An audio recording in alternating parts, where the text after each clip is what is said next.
Sure. Jack, thanks for doing this. No problem. Um, I know you guys as a staff, obviously, you share a lot of responsibilities when it comes to, the game plan and things like that.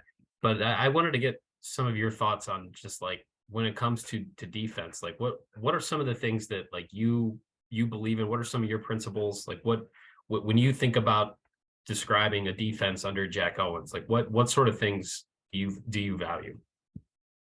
Well, first of all, we try to take away certain things that the opponent is trying to do, but not allowing transition points, making the team score in a half court setting, and also just finishing plays with rebounds. But also playing with maximum effort is what try to do for sure.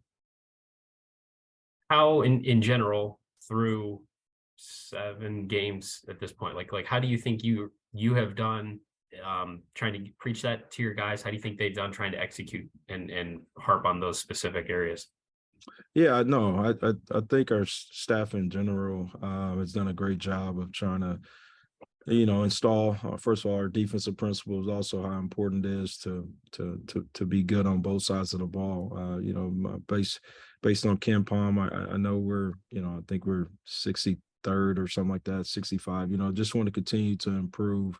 Each and every game on that side of the ball, and that's something a point of emphasis for us as a staff, just to continue to get better each time we step on the court.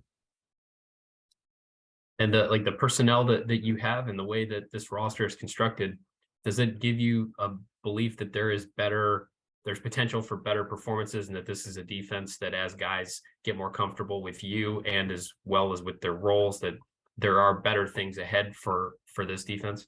For sure, for sure. I think so. I think we have a good group. We have guys who it's going to continue to get better and better. It's as a you have a good defense when you have guys who are in sync. They're playing together to have each other's. We have good help defense, but also our individual defense will continue to improve as we continue to move on during the season. All right, we'll pop over to Patrick Murphy with Griffin on deck. Patrick. Jack, sort of follow up on that with personnel.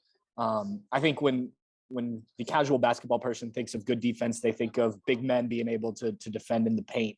You guys have Zed and you have Felix when he's out there, but you don't have that maybe traditional center that they can just block shots. So what is it that you see from guys that makes you think, okay, this can be a good defensive team without maybe that anchor in the middle that is the traditional defensive stopper? Yeah, first it starts with just position defensively in regards to, I truly believe we have guys in Bruce, Ice, we have guys that can keep the basketball in front of them from a guard standpoint. And then in time, I think Felix will be a guy that you mentioned and will be able to protect the rim, as he continued to get better as well. But Zed is doing a good job of playing post D. At times it allows to play one-on-one on a block because of his physicality. But I just think overall, as we continue to, be able to keep the basketball in front and make a team score in a half-court setting over the top and make them earn, tough twos, I just think our defense will continue to just get better and better. And specifically about Zed, obviously he had as big of a challenge as he could have faced the other night. I mean, the whole team did with the size of Duke. How did you think he handled that? Obviously, the fouls are what they are, but I think he also had some pretty good moments too. Yeah, I thought he did a good job. I thought Zed did a good job battling inside. As a team, yeah, you mentioned the fouls. We have to do a better job without fouling. There was a few charges that we have to execute a little bit better. Where I know like Roddy was in transition one time. He was in good position, and he's a guy that I think would become an excellent defender as well over the course of the season. But those things that we will continue to get better at in our position, and also just being able to finish plays with rebounds, but making guys take those difficult twos. All right, we'll go Griffin Strong with Jack Emerson on deck. Griffin. Yeah, Jack, just to follow up on Zed there, it looked like he might have suffered a bit of a shoulder injury or something like that at the end of the Duke game. I don't know this was asked about in the aftermath of that one, but is he doing okay health-wise and good to go for this one? Yeah, I think he's okay. I think it was a little stinger or something like that, but no, we will go today. We will have more info on that, but I think he's fine. Just one of those things that I believe happened a few weeks ago in practice, that he re-aggravated. But I think he's fine. He would be good to go for tomorrow's game. Cool. And you guys have obviously done a lot of traveling here the last 4 games, been all over the country, Yeah. playing some big step up, obviously, in competition for you guys, the last 4 opponents here. How nice is it, as a coaching staff too, to kind of reset now with coming back home, getting to learn a lot about the team over the last 4 games and maybe apply some of that stuff against an opponent like this on Saturday? Yeah, I think first of all, just being able to get our sleeping pattern back, to where, back on schedule, to where guys are, accustomed to their daily routine. But obviously the Maui trip was great, going to play Duke, then coming back home, to have an opportunity to play a game before, we have a Big Ten opponent. The most important thing is the game ahead. And obviously to be able to go out and play tomorrow against another team is going to be exciting, but I know the guys will be up for it. I know it's been a lot of travel and those sorts of things, but we have an opportunity to get better, and I know our guys will be up for it. All right, we'll go with Jack Emerson. Thanks, Jack. Hey, Jack. Ice Likely is somebody who can kind of defend 1 through 4, even in the post in certain situations. What have you kind of seen from him through 7 games? And when you're scheming a defense, how helpful is it to have a guy like him? It's good. It's great because he can take the opponent, most likely the best player if it's not a center. Anywhere from 1 through 4, he's a guy that can defend. A guy like that. He's good in space. He's strong enough to defend on the block. He's just a phenomenal defender, and we're working to him to continue to get better. There's certain things that we continue to watch film with him about. In regards to how he can continue to improve, but he's a guy that's he's one of the better defenders, not I think in the Big Ten but in the country. He's a guy that can defend a lot of positions and hold his own against a lot of players. All right, we'll circle back. Patrick and Adam. Go ahead, Patrick. Jack, when you got some of these freshmen coming in, maybe being asked to play defense at a level they've never had to do before, what is the keys to working with them?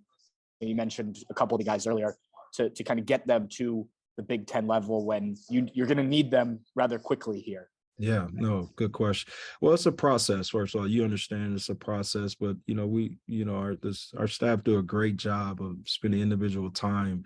If it's on the court, if it's film, just trying to get them up to speed, and then there's an effort component to it that they probably haven't seen in regards to the pace of the game at this level. But I think our guys have done a great job of buying in. The buy-in is there. Now we just have to continue to work and improving in our position defense and the things that we work on daily. If it's transition D, if it's dribble containment, if it's scouting report, it's probably a little bit more in depth than what they've been through. But our guys have done a great job of the buy-in. And how's your adjustment been joining this staff and fitting in with what Chris wants to do? And how much did, having the Bahamas trip and then the Maui trip and some of these things you mentioned before help you and not just the guys on the court? Yeah, it's great. The timing of the Bahamas trip, Maui, but no, it's been good. We have a great staff. Coach Holtman obviously does a great job, and our staff is, we're in sync. We're on the same page, and the most important thing is how can we help our guys improve and put ourselves in position to win a Big Ten championship, and obviously to get to the NCAA tournament.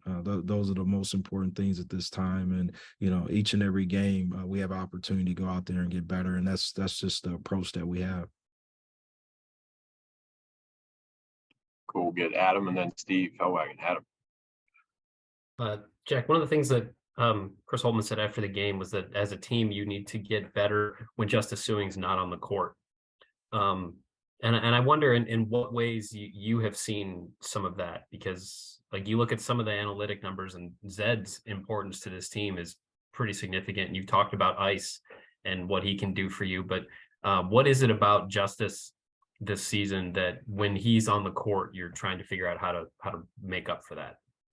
When he's not on, you mean? When Yeah, he's yeah. What is it that you lack? What is it that you're trying to find when he's not on the court? Well, first of all, he's a versatile guy. I know offensively he's he's a really good player, but defensively it allows you to have another guy with size that allows you to switch, ball screens, or a guy that can play post Steve. But at the same time, his experience and his ability to keep guys in front is definitely something that when he goes off the, if he's not on the court, we just have to have the next guy come in, and sometimes that could be a younger guy. And if that was coach's meaning in regards to, that experience, and that's what I think our guys, as these games are being played, our young guys are going to be able to have the experience to do the things that we're asking.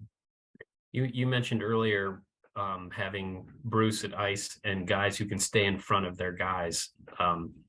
That seemed to be a real issue for this team last year. And I wonder, as you got situated with Ohio State and as you reviewed sort of last season, how much did you emphasize that just simply having guys who can stay in front of their man will make a significant defensive impact?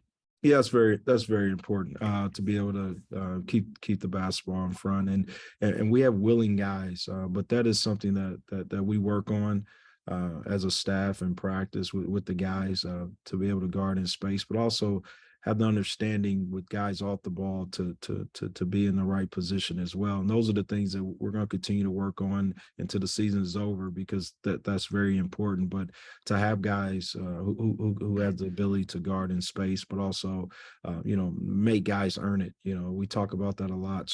Make them score over the top, and we have guys who are completely bought into that. Now we just got to continue to get better, and that is something that we work on, and we're going to continue to work on and improve each game.